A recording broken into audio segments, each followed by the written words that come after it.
Cool. Hello and welcome to Inside the Vault. My name is Sandy Trenholm and I'm the collection director for the Gilder Lehrman Institute of American History. And tonight we're going to be discussing the 13th Amendment and its significance with Dr. Touré Reed.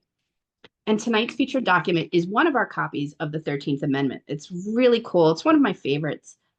It's what's known as a souvenir copy. So it's not the original. That one is safe at the National Archives. This one was created to commemorate the passage of the amendment, and it's signed by members of both the Senate and the House of Representatives. And it is approved by, it's hard to read on here, but you can download the PDF. It's approved by Abraham Lincoln. You'll notice two things. One, he signed in his full name, which is kind of rare. He usually did the A. Lincoln. And two, presidents really aren't supposed to sign amendments because they're not involved in the official process.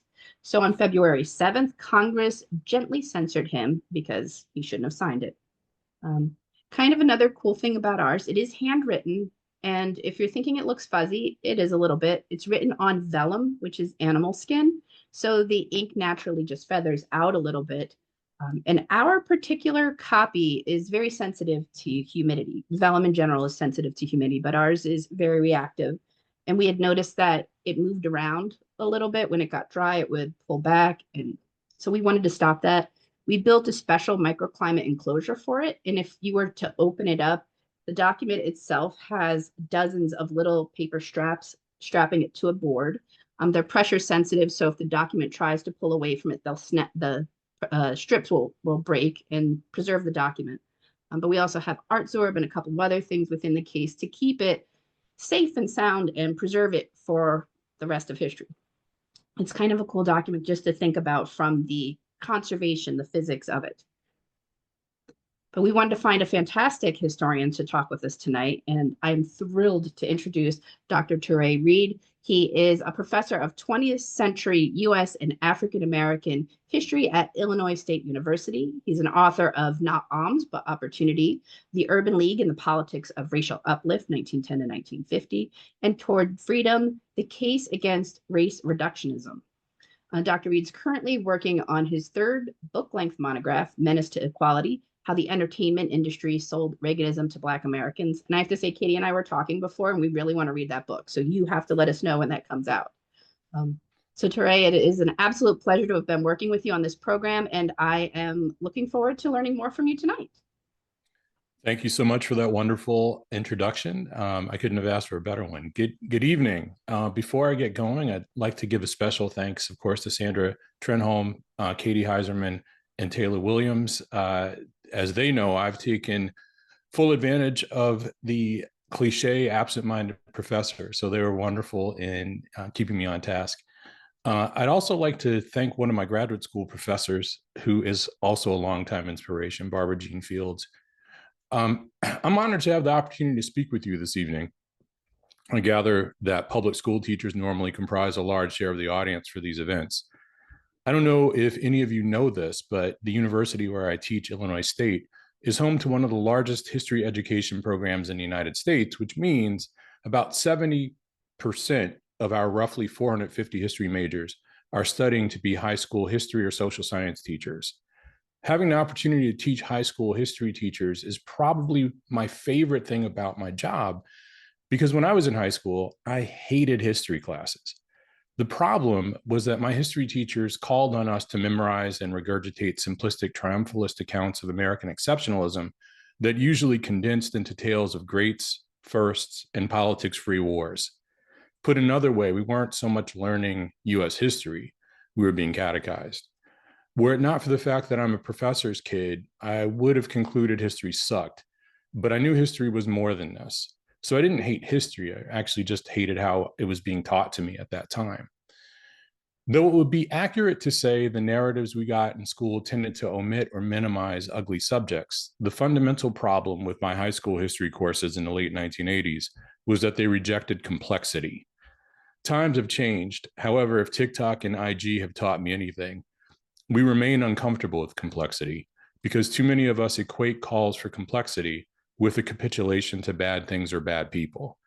I would submit, however, that complexity is a good thing because life was and remains complicated.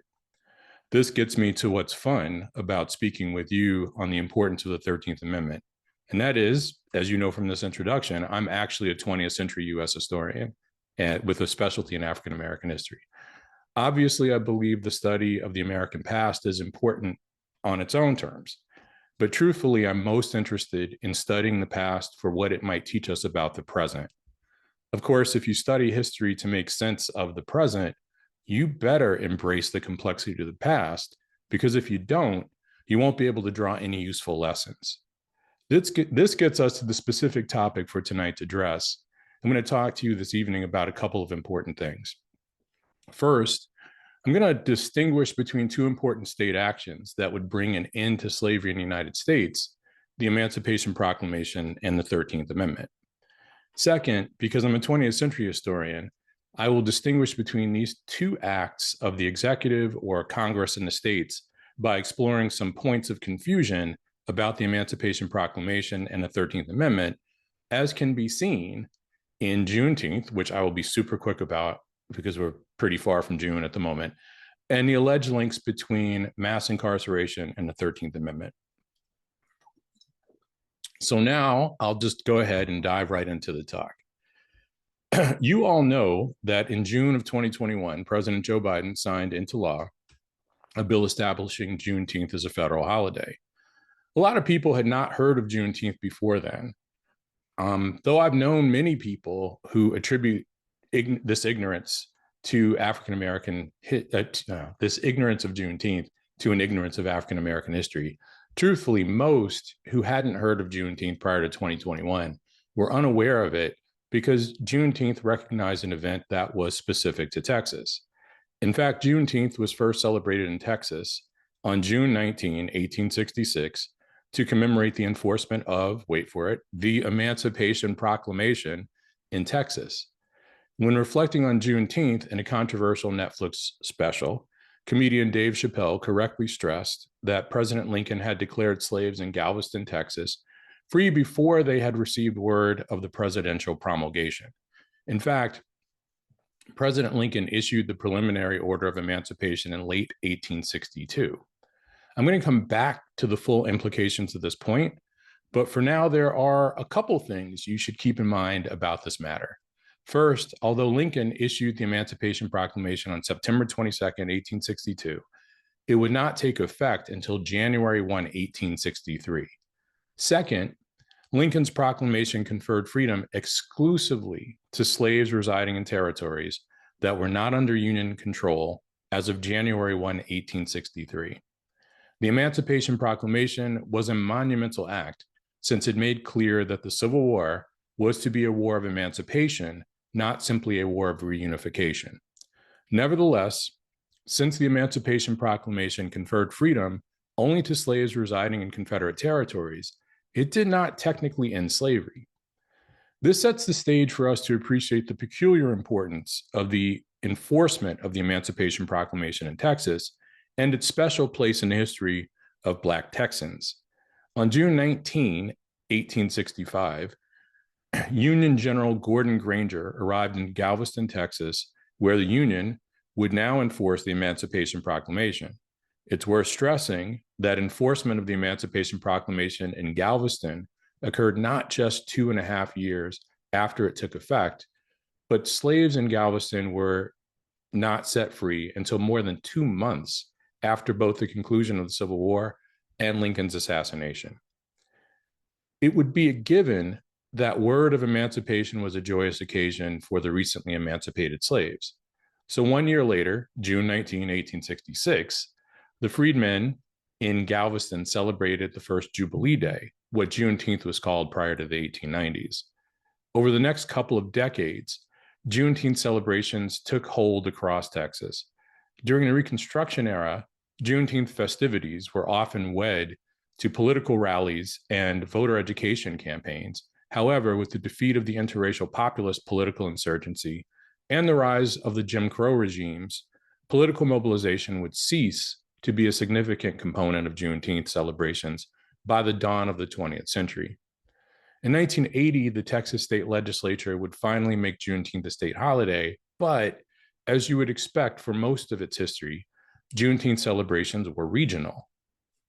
As a Black American, I have qualified appreciation for Juneteenth as a federal holiday, owed principally to the fact that I appreciate the symbolic value of a national holiday that makes plain the Declaration of Independence did not promise equality to all Americans, truthfully, not even all white males.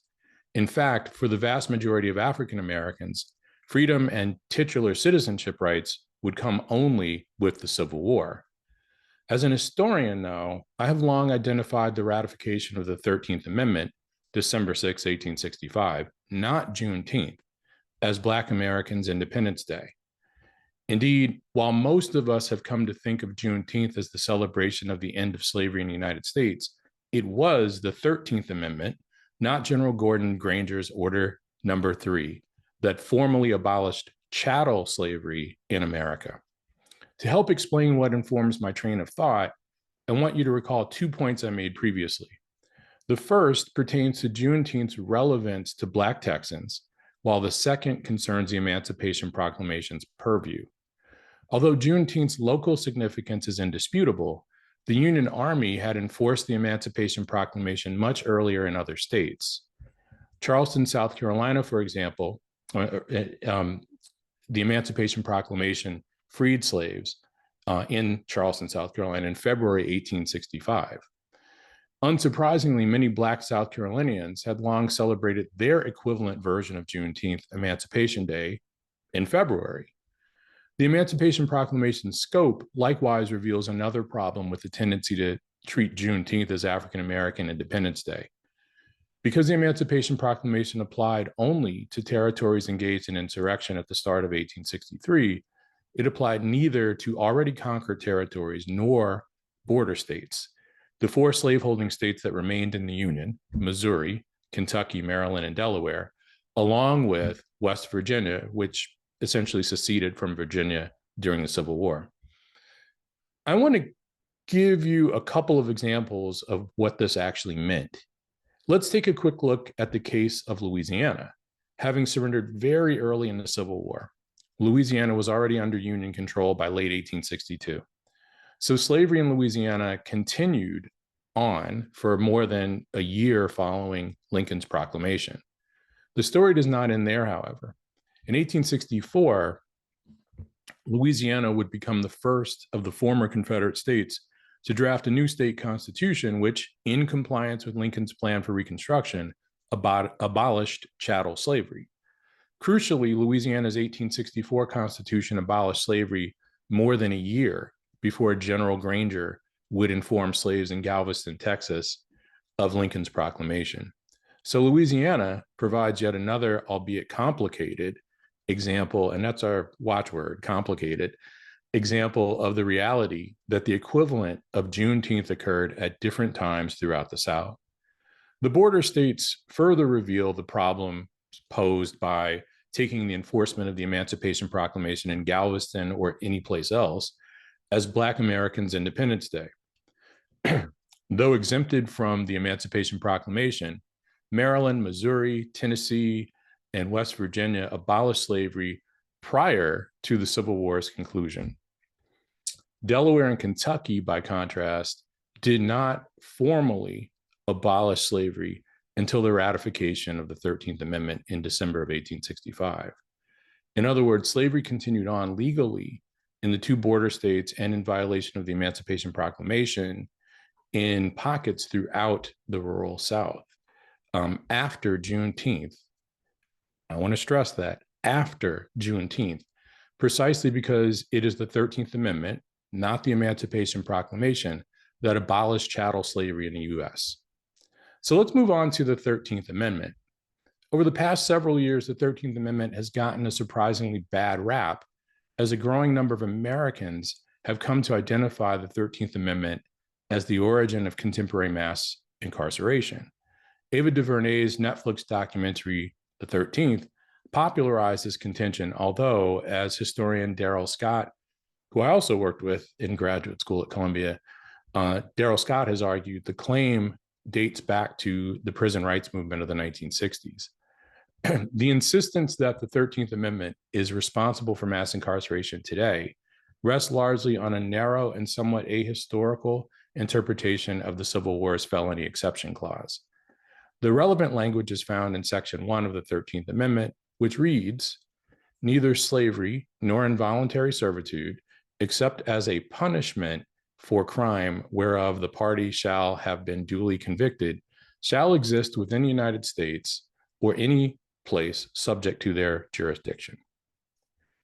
Many of those who contend that the 13th Amendment is responsible for the contemporary carceral state read the Felony Exception Clause as evidence that the framers of the 13th Amendment did not actually want to end slavery. Some likewise contend that this provision permitted, if not incentivized, the evolution of bound labor from a system of chattel slavery, a system in which slaves and their offspring were the permanent property of individuals who profited off their labor, to a system in which states profited directly from enslaving Black convicts. In other words, they trace African Americans' overrepresentation, I'm stressing that for a reason, among the inmate population today, and I'm going to say that one more time, they trace African Americans' overrepresentation among the inmate population today to systemic racism established by the 13th Amendment's Felony Exception Clause.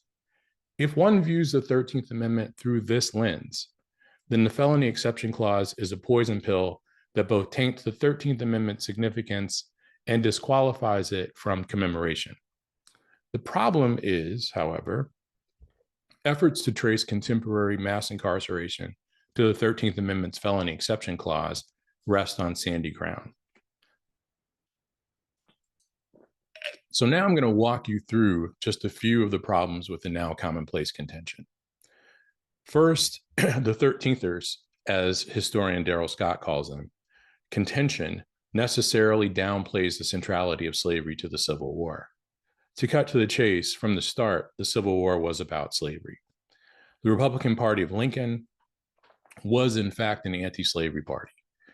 While the GOP was not the North's first anti-slavery political party, it was the first anti-slavery party to win a national election.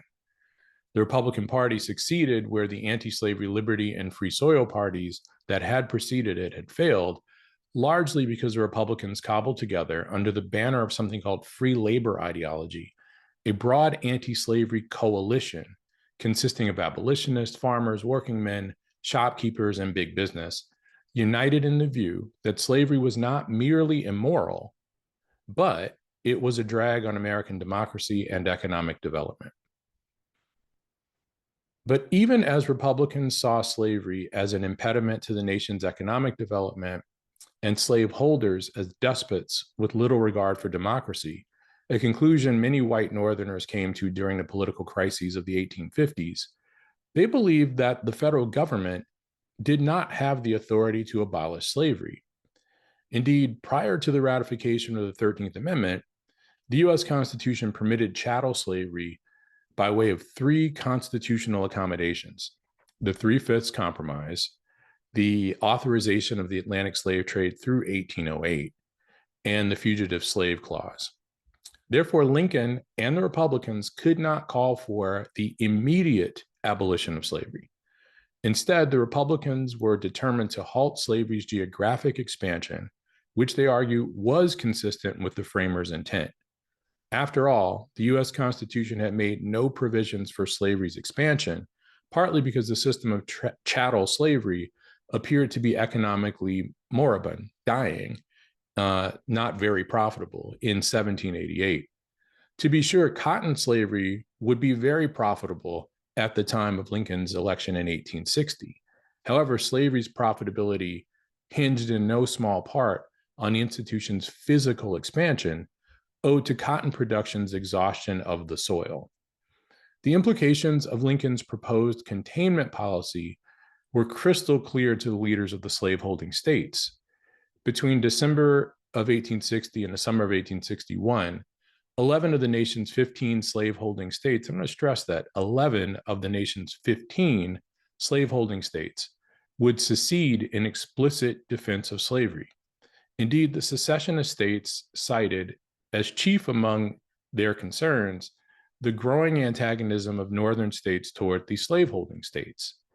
South Carolina's Declaration of Secession, for example, referenced northern states' nullification of federal guarantees for slavery in the form of the new and improved Fugitive Slave Clause of 1850, as well as the 3 accommodations to slavery in the U.S. Constitution.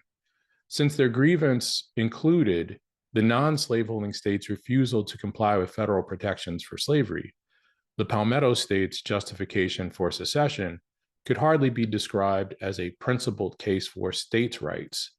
Simply put, South Carolina, like the 10 states that followed its lead, was clear that its decision to secede in violation of the U.S. Constitution was at its core about protecting the institution of slavery.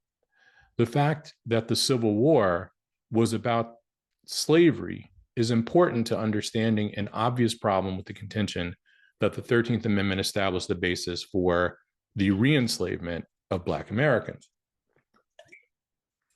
From the Civil War's start, 1861, as you all know, through its conclusion, 1865, all of the principals, Republicans, Democrats, Unionists, secessionists, slaves, and free people of color, understood that the war between the states was fundamentally about slavery, a basic fact that we have lost sight of today.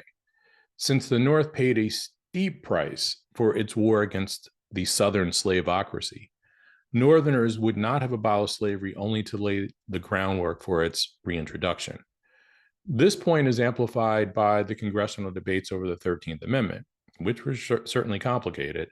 The 13th Amendment's architects and supporters, particularly Republicans who had previously belonged to the Free Soil Party, viewed chattel slavery as a threat to laboring people of all races for reasons to which I had previously alluded. Consider Senator Henry Wilson's, Henry Wilson was a radical Republican from Massachusetts, but consider Senator Henry Wilson's case for the 13th Amendment. I will quote him. He says, "I tell you, sir, that the man who is the enemy of the Black laboring man is the enemy of the white laboring man the world over. The same influences that go to keep down and crush down the rights of the poor Black man bear down and oppress the poor white laboring man," end quote. Many Republicans saw slavery as what we might think of as the most brutal expression of the asymmetrical relationship between the owners of the means of production and their workers. Consequently, the 13th Amendment's abolition of slavery and involuntary servitude reflected so-called radical Republicans' desire to establish fairer terms of work for the laboring classes broadly. If one considers the 13th Amendment's framers' motivations, it should be clear that its aims did not include opening the door to the return of chattel slavery. This point is further amplified by the ratification of the 14th Amendment, 1868, and 15th Amendments, 1870, which respectively established African Americans' citizenship rights and Black male suffrage. But this begs the question, if the 13th Amendment set out to abolish chattel slavery, how do we explain the 13th Amendment's Felony Exception Clause? The Felony Exception Clause was, believe it or not, boilerplate language. It first appeared in the Northwest Ordinance in 1787, which outlawed slavery or involuntary servitude in the new territories. Those new territories back then were Ohio, Indiana, Illinois, Michigan, and Wisconsin. But again, slavery and involuntary servitude in those new territories was outlawed, quote, except whereof the party have been duly convicted of a crime, end quote. Congress would ultimately require that the state constitution of every free state admitted to the Union thereafter use the same language. The vast majority of individuals impacted by the Felony Exception Clause in the Northwest Territories and free states, certainly the vast majority that one would anticipate would be impacted by the Felony Exception Clause in the Northwest Territories and the free states, generally were, of course, white. Why would the United States permit states the power to compel convicts to work? Well, involuntary servitude for debtors and criminals was a long accepted form of punishment in Europe, England, the American colonies, and even Africa. Why? Well, you might think about this in terms of resources. Incarcerating able-bodied criminals would constitute a drain on often scarce resources, particularly for frontier communities, insofar as the act of housing prisoners requires the construction of escape-resistant facilities, prisons, as well as expenditures for guards and, of course, food for inmates. It's worth noting that the cost associated with housing prisoners was also a source of corporal punishments appeal too, right? So it was not uncommon for people convicted of crimes, particularly in frontier communities, to be subjected to corporal punishments, beatings and the like, which are cheap and horrible. Subjecting such criminals to forced labor, though, punish the culprits while hypothetically adding value to society, or more likely, enriching particular powerful interests via convicts' unpaid labor. To be clear, I am not endorsing such practices. I don't see the value today in the 13th Amendment's Felony Exception Clause, which can be, and often is, the source of corruption and exploitation of inmates today. I am simply explaining a rationale which not only predates the genesis of chattel slavery in the United States, but this practice transcended race. As historian Darrell Scott has noted, quote, during the colonial era, more than 50,000 white convicts were given the most extreme Hobson's choice, an indenture contract to slave for a term of years in British North America, or to be put to death for their crime, end quote. Scott goes on to say white bound laborers were, quote, often sold to work for masters at the auction blocks where Africans were sold, and both types of slaves, convict and chattel, were known to run away together, end quote.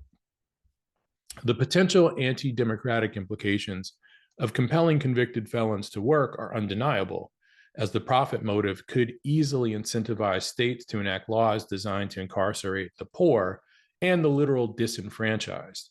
This is certainly what happened under the post-bellum South's brutal convict lease system, in which the cash-starved Southern states leased for profit convicted felons to businesses. But while 13thers, once again, as Darrell Scott calls them, tend to characterize the convict lease system as the bridge between slavery and contemporary mass incarceration, it's important to keep in mind that the last Southern state to repeal these laws, Alabama, did so in 1928, so about 96 years ago. Several other states, Virginia, Tennessee, South Carolina, North Carolina, Mississippi, had already ended convict lease by the 1890s. The contemporary inmate population possess a number of qualities that make the comparison to antebellum slaves compelling. Inmates, like slaves, are unfree. They are often compelled to work, and they are disproportionately Black. I want to stress disproportionately, though, for a reason I'm going to come back to. So again, that last thing was they are disproportionately Black. Put another way, Blacks are overrepresented. Nevertheless, the comparison falls flat for a couple of reasons. So I'm saying that these are reasons that people make the comparison, but the comparison doesn't work quite so well for a couple of reasons. First, the purpose of slavery was not to punish Blacks. Rather, its purpose was to establish a captive, rightsless labor force in order to generate profit for slaveholding entrepreneurs. In contrast to chattel slaves, the vast majority of inmates are laboring to defray the cost of incarceration rather than to generate profit. In fact, less than 1% of the inmate population works to generate profit for private industry. Now, there's another matter about generating profits for states.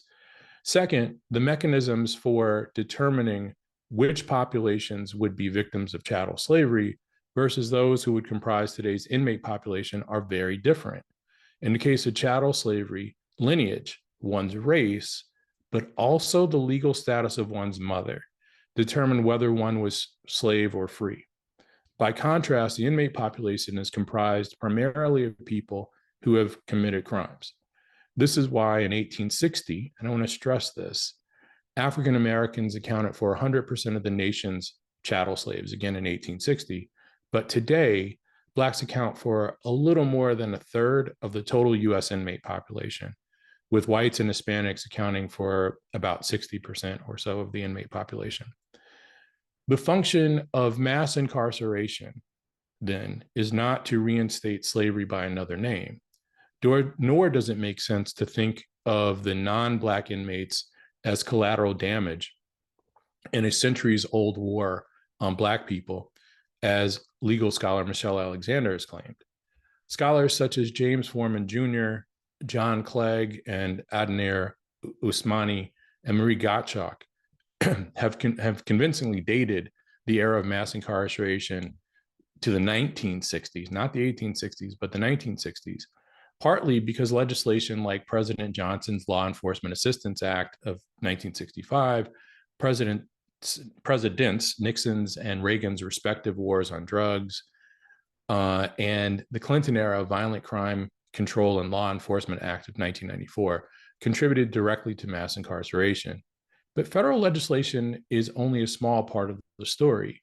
Indeed, Clegg, Usmani, Foreman, and Gottschalk have all made clear the appeal of tough on crime policies implemented by municipalities, states, and the federal government between the 1960s and 1990s. So this is between the 1960s and 1990s, corresponded with rising crime rates. At the moment, it's very difficult for us to acknowledge that crime is a major factor in mass incarceration, in no small part because as a nation, we're committed to viewing crime through a racial lens. When I was a young person in the 1980s and 1990s, for example, discourse on crime centered on racist tropes about Black Americans, affirmed in part by Blacks' overrepresentation among perpetrators of violent crime and property theft. And again, I want to stress that even as Blacks were overrepresented among perpetrators of violent crime and property theft, the language around crime in the 80s and 90s was absolutely positively racist. That's not a contradiction because our key word is overrepresentation. Today, our discourse on the injustices that abound within the criminal justice system likewise center on race or racism, owed once again in part to Blacks' overrepresentation among the inmate population and those murdered at the hands of police officers. In each of these distinct eras, though, we have tended to conflate disproportionality with totality. In other words, in one era, we took Blacks' overrepresentation among perpetrators of violent crime and property theft as evidence of Blacks' cultural or inherent criminality. That's kind of racist. I would take the kind of out, it's racist. Now we have taken Blacks' overrepresentation among the inmate population and victims of police murders as evidence of inexorable white racism. The problem is that this race reductionist, as I've called this elsewhere, tendency prevents most of us from asking two really important questions. What do the Black, white, and Hispanic perpetrators of violent crime and property theft tend to have in common? That's one. And the second is what do Black, white, and Hispanic inmates have in common? The answer is they tend to be poor. In other words, rising crime rates were a symptom of entrenched poverty, high rates of joblessness, that was the product not of the cultural defectiveness of Black people, but the decline of the American working class broadly, which impacted Blacks disproportionately. Mass incarceration does not represent a return to slavery by another name, enabled by the 13th Amendment's Felony Exception Clause. Mass incarceration functions to manage the damage wrought by deepening inequalities that have unquestionably impacted African Americans disproportionately, but not exclusively. Put another way, it's complicated. And I'm done. Did I blow my time? No, you're good. It took me a few seconds to get my myself unmuted there. So I am going to go back to the 13th Amendment here so that Taylor can come on and ask some questions. That was absolutely fascinating. So thank you very, very much for that. We really appreciate it. And Taylor, can you ask a few questions for us? Yeah, absolutely. So the first question, Dr. Reed, is some people are wondering, what do you think are the most important things for teachers to be aware of when they're teaching this subject, especially given the new climate, yeah, and just like the current moment? That's a great question, and we're all grappling with that. I would say this. So I've taken in the last few years to asking my students, my college students, a really basic question. And it seems that I should ask some of my colleagues this question as well, which is simply, what percentage of the total US population do Black Americans account for? And interestingly enough, the majority of my students overestimate, right? The correct answer is about 13% of the total population. Most of my students guess between 18 and 40% of the total population. And because they overestimate the number, the percentage Black share of the total population, that undermines their analysis of some things. Because another version of the same question I ask my students is, what percentage of the inmate population do Black Americans account for? And interestingly enough, they will tell me somewhere between 80 and 100%. And the same thing for when I ask them what percentage of people who are murdered by police officers do Black Americans account for. And once again, they'll tell me at least 80%. And the reality is, and this will get to the question of how to navigate these issues, things to be aware of, and how to navigate these issues in changing climates, right? And this has to do, I assume the question is centers on the perception that how we talk about race and inequality will be shifting over the next several years. When I make this point to my students, I stress to them again that the inmate population, its demographics have shifted. And over the last so many years, Black share of the inmate population has come down. And in jails, as opposed to prisons, for sure, whites' share of the inmate population has gone up. I think that might be true in prisons as well. But what that breaks down to is, at this point, as I alluded to in the formal lecture, is that Black Americans account for something like 33% of the inmate population. Whites are right behind Blacks. Hispanics are right behind whites. And what that points out is a truth. And that truth is that the inmate population is much more diverse. This is not a good thing on its own terms, to be clear, but it's much more diverse than most of us understand it to be. And what's useful about that, I think, that fact, and there's a version of the same thing that can be said about people who are murdered by police every year too. What's useful about that fact is it's not only true, so that's great on its own terms, but if one of the things that we're interested in is nurturing empathy from people about the other, then encouraging people to see, quote unquote, people who look like themselves in the narrative of inequalities that abound can be very important for bridging these divides. And the last thing I'll say on this carefully is that I have had a number of students, with white students from disadvantaged backgrounds, express discomfort with the fact that their struggles are not really part of our narrative of the struggles of people in this country. And I think, again, acknowledging a simple fact that even as in general, the Black poverty rate is about twice the white poverty rate. Any given year, whites outnumber the number of whites who live below the poverty line, outnumber the number of Blacks who live below the poverty line. There is a lot of poverty. There's a large inmate population in this country, and it's useful for us to acknowledge the scope of inequalities. And to that end, last point, hopefully this isn't playing like rambling, but to tie it up, this is why it's important to talk about class.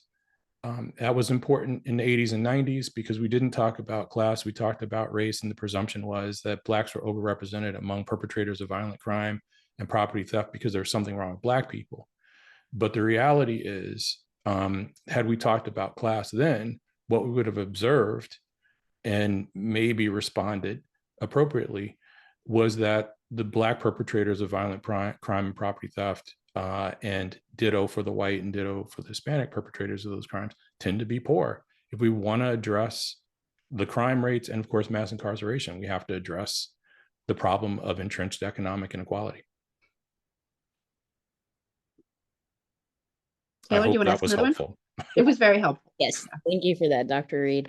A couple of questions have come in, sort of about why the news of the Emancipation Proclamation didn't reach enslaved people until, years later, and sort of wondering like how that happened, especially when you have like inventions like the telegraph and broadsides and things like that. Like how did that happen?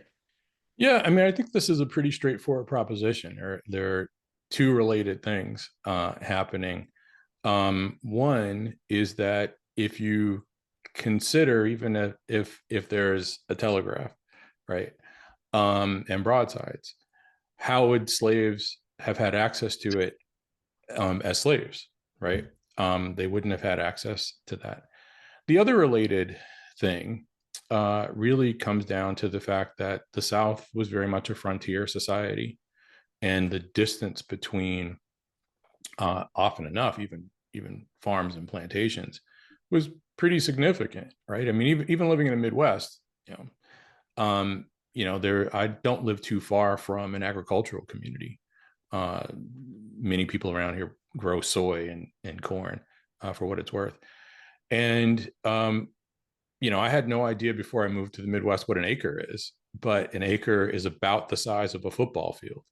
If you own a farm that consists of 70 acres, right, then you're separated from another farm by at least 70 football fields. And then you can just, build on that farm to farm to farm. And so slaves, though, did find out, not through technology. Obviously, no one had smartphones. But as Union Army lines approached, slaves, of course, became aware of the opportunity that would befall them when those Union Army lines approached. And so word of mouth was very helpful. But again, I think that when you get down to it, in the case, I suspect this question really has to do with Galveston, maybe more than anything else. Texas was really far away back then, right? And it's a huge state. I think Texas is about the size of France or something like that. And it's easy to overlook that, of course, because as Americans, we just take the vastness of the United States as a given. But I think in terms of landmass, I might be wrong about this, in terms of square miles, the US is, I think, the third largest nation in the world, with Russia being easily number one, Canada, America's hat, being number two. And then there's the US. So the vastness had everything to do with slaves not finding out until well after the fact. Let me add one other thing now. There's nothing they could have done about it until the Union Army lines approached. So even if you found out and the Union Army lines were 200 miles away, again, there's little to nothing that slaves could have done about that until the Union Army lines, got close enough that one could conceivably run to them. Yeah, I think you can point that out with Sherman's army when they're marching through Georgia, right? Yeah. So they had not only the army, but they had a huge entourage of escaped people like following the army. It was a huge problem for them, like logistically, what to do with the people, how to take care of them. We have some documents related to that in the collection too. Taylor, do you want to ask another one? Yes. Okay. So some people have asked about the exception clause. Specifically, the 13th Amendment uses the word crime. But did the crime have to specifically be a felony, or could you parse that out? Well, here's one of the horrible things about, well, it's a plus and a minus, but in terms of practice, certainly in the post-Reconstruction era, it was a horrible thing. The U.S. criminal justice system is, political scientist Christian Parenti pointed out in his very useful book, Lockdown America, is a lot more democratic than a lot of other systems around the world. And as a result, while we tend to think of the role of the federal government in incarceration, states have way more hand in that, and municipalities have a fair amount of hand as well. And so where things can easily go awry is the definition of a felony. And so in the state, let's say, of Mississippi, during the era of convict lease, and Mississippi's history in convict lease is, I think, really different from a state like Texas. But Mississippi and Alabama, I think, are among the worst offenders in the era of convict lease. Mississippi, I believe in the 1870s, would redefine a felony in such a way that the value of stolen goods would not really rise under normal circumstances to what anyone would consider to be a felony. The law in question was the pig law. And so the state legislature had lowered the threshold for felony to the value of a pig, which I think was $10 or something like that in 1878 or whatever year the pig law was. And so you can tweak the definition of a felony in such a way at the state level to deepen the pool of inmates. And that absolutely happened in the convict lease system. I know a couple times you mentioned, quote, it's complicated. And so thinking about the complexities of this subject, some of our teachers are wondering, how do we get students to understand these complex, answers in these complex subjects? So that's a great question. I would say, and maybe what I'm going to say is owed in part to the fact that I'm a professor's kid. For me, as a child from 8 to 17, if 17 still counts as a child, and I would think if you teach high school, we're going to work with that. I was exposed to history through what felt like informal conversations. And while I certainly took history courses in high school, the reason that I didn't sour on history when I was in high school was because, as I alluded to, I had this background. I had the good fortune of having an academic parent. And my father and I would take road trips. Don't worry, I've got a public school teacher version of this story for you. But my father and I would take lengthy road trips, and historical topics would come up. Or if we weren't taking road trips, we'd just talk about stuff, and I'd ask questions. And again, had informal conversations about the Civil War or American Indians and westward expansion, the Vietnam War, those kinds of things. The presentation mattered a ton. And I kid you not, my father broached these topics to me going back to when I was about 3 or 4 years old. I mean, in part because I had questions anyway, because certain things were on the news at that time. But anyway, I think if you present the material in a way that doesn't sound so esoteric, that can make a huge difference. One way to present material in a way that doesn't sound so esoteric or arcane would be to draw connections, of course, between some contemporary issues and the past. And as I said from the start, I mean, the reason that I was interested in history was because I wanted to make sense of why things were the way that they were in whatever point in time I had questions, right? I wanted to make sense of the present, and I understood history as a useful vehicle for making sense of the present. If, once more, one presents to students the connections between the past and the present, that's helpful. Now, I know a lot of teachers, and some teachers anyway, who think they should oversimplify it or should simplify it, maybe is the more appropriate way to put it. And I get that. But at my end of the spectrum, I hate it, because where I am as a college professor, when I teach students who have had overly simplified versions of history, then I actually have to unteach a lot of stuff by stressing that it's complicated. I think 16 and 17-year-olds, if you can get them to put down the smartphones anyway, I think 16 and 17-year-olds can generally cope with complex material, but most effectively if you present it in a way that is relatable.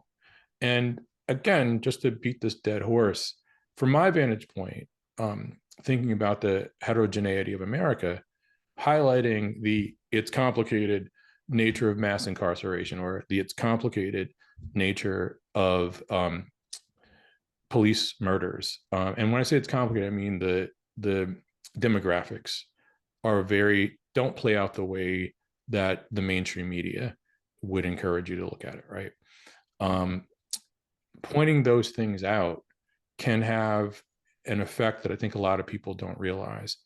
It can, one more time, encourage students from a variety of backgrounds to see themselves in these narratives, or their grandparents or great-grandparents or whatever. That can be the stuff of nurturing empathy. And you might wonder why I'm stressing this word empathy, because I've said it a couple of times. I want to make this point because I think people hear empathy in political ways, and I want to discourage that. I would say if you do history, the study of history necessitates empathy. And I'll share an anecdote with you. I remember my freshman or sophomore year of college taking a European history course. I won't share the particular subject that prompted these questions because no one's going to care about that. And why would you need to know how stupid I was at 18 or 19 to boot? But anyway, reading some things in this particular European history course that I was taking, which was great. I remember calling my dad from my dorm room asking, how could these people be so stupid as to think this obviously stupid thing? And my dad said to me, and my dad's actually a political scientist, not a historian, but he said to me, that's the wrong way to look at it. The question to ask is, why did it make sense to them? What is it about the world that they lived in that made this seem to be a very reasonable way to look at the world, an appropriate lens, interpretive lens to make sense of the world? And I don't know that I got that the first time he said it to me, to be honest, the arrogance of youth. But that is literally what history calls on us to do. We should all do this, of course, but that is what history calls on us to do, right? Because the common sense of our moment is not the common sense 40 years ago or 80 years ago or 160 years ago. You should never ask, how can they be so stupid? You should ask, why did this make sense to them? Again, that's empathy. So to do history, you have to encourage empathy, right? But not necessarily sympathy. You still get to judge, but empathy and sympathy don't mean the same thing, even as they're related. Taylor, I think we have time for one more quick question. Okay. There's a lot of good questions. There's a lot of good questions, I have to say. I was reading through them. There's a lot of really good ones. Yeah. Some people are wondering, there were a few amendments passed during Reconstruction. Could you sort of put the 13th Amendment in context to the other Reconstruction amendments and just talk a little bit about how they related to each other? Okay, sure. I suspect this is going to be pretty straightforward coming from a 20th century historian. A 19th century historian of the Civil War might tell you something deeper than this. But the 13th Amendment, of course, they're all useful amendments, obviously. But the 13th Amendment is, I would say, foundational. And if the Civil War was about slavery as everyone understood it to be, then slavery had to go. And that was just necessary. But then there's a question of, what do you do with the slaves, right? I mean, the freedmen, the former slaves, and the former slaves were called the freedmen at that time. And there's a lot of debate about that, because the Republicans' coalition was deep enough for victory, but the various constituents were anti-slavery for different reasons. So some were anti-slavery because they thought slavery was immoral, unchristian, undemocratic. Others saw slavery as a drag on economic development. And the latter group is not going to be as interested in Black rights as some substantial portion of the former group, right? So there's a lot of debate about what to do. But the 14th Amendment, which I think is awesome for what it's worth, I think all three of them are very important, is a response in part to the crisis of the 1850s, and specifically the Dred Scott decision, right? And one of the cool things that the Republicans did in 1866 is they enacted the first Civil Rights Act ever, the Civil Rights Act of 1866. Surprise, surprise, that's what it was. And among the things that the Civil Rights Act of 1866 attempted to do was challenge a key element of the Dred Scott verdict, which asserted that Blacks, not just slaves, it's given that slaves are not citizens of the United States, right? Because the point of slavery is to have a rightsless class of laborers. But Black Americans, no matter their status, slave or free, were not citizens of the United States. And the Civil Rights Act of 1866 was an attempt to address that, but the Republicans' understanding that the Supreme Court might overturn that act then mobilized, of course, to enact the 14th Amendment, which is essentially to ratify the 14th Amendment, which was essentially the Civil Rights Act of 1866 on steroids. You can't say something's unconstitutional if it's in the Constitution. Now, what can happen, and it does happen toward the end of the 19th century, is the meaning of that constitutional amendment can be perverted by a Supreme Court. And again, that is what happens before we get to the 20th century. But the 14th Amendment would establish birthright citizenship and essentially prevent any state from denying its citizens the Bill of Rights. I mean, it's just a really easy way to think about what the 14th Amendment does. And the 14th Amendment had a very cool enforcement mechanism that was, interestingly enough, never used, but states found violating the citizenship rights of their residents were to be punished by way of reduction of representation in the Electoral College and House of Representatives. Fast forward for a hot second to the 1960s, to the 1963 March on Washington for Jobs and Freedom. One of the demands of the 1963 March on Washington for Jobs and Freedom, I believe this was in Martin Luther King Jr.'s so-called I Have a Dream speech, was not just enforcement of the 14th Amendment, but the utilization of the enforcement mechanism that's in the 14th Amendment. So to divest offending states of representation, right? Which would be appropriate. The 15th Amendment was quite important, obviously, but one of the points of the 15th Amendment was to confer to Black patriarchs, Black men, the capacity to protect their citizenship rights, to protect their 13th and 14th Amendment rights, right? And I guess an easy way to think about this is by way of a controversial question that I will get no feedback from the audience, but I often ask my students where the rights come from, and I take off the table sort of existential versions, or answers. So one answer that I will get from students is God, and that might be true in an existential sense. But as I point out to them, if you get robbed, you probably just don't pray to be made whole. You make a phone call to somebody, and you make the phone call to the 911 officer or agent, dispatcher, who then dispatches a representative of the state, the police, and to intervene. And of course, you make your way through the court. So the answer is going to be government, right? If your rights come from government, that means that government can give them and government can take them away. And the 15th Amendment empowered Black patriarchs, Black men, to protect themselves and their households, right, their wives and children, sexist world in 1868, from any attempt to divest them of their rights, hypothetically. So that was important. Now, it is also worth noting that when you get to the New Deal era, spilling into World War II, the Justice Department, the Civil Rights Division of the Justice Department, actually utilized the 13th Amendment to advance Black civil rights in the South. And that's something that's often overlooked in our current discourse about the 13th Amendment. The 13th Amendment had quite a bit of potential to improve the lives of Black Americans in the South beyond simply the abolition of slavery, but to intervene in debt peonage cases, which were tantamount to slavery by another name.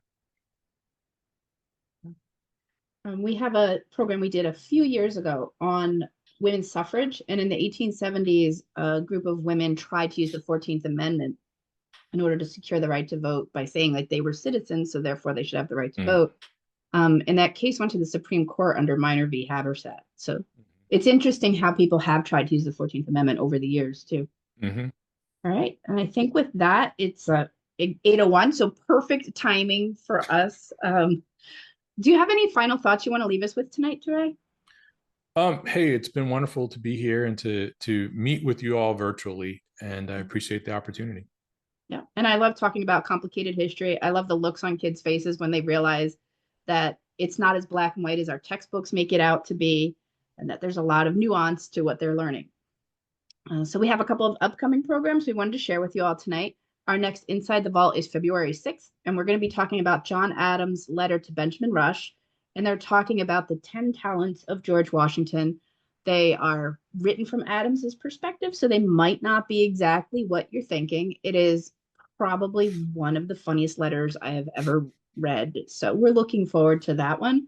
And then book breaks, January 5th, this Sunday. Dr. Robert Colby will be discussing his book, The Unholy Traffic, Slave Trading in the Civil War South. And I forgot to mention Dr. Lindsay Stravinsky, Executive Director at George Washington's Mount Vernon Presidential Library, is going to be with us next month. That's going to be fun. John Adams is a really salty character, so you guys should join us for that. And then this is a fantastic program. I want to thank you once again. Touré, it's fantastic to listen to you, get lost in your explanation of things. And there are so many questions on our question sheet. We might be sending a couple of those your way. Hey, I'm happy to take them.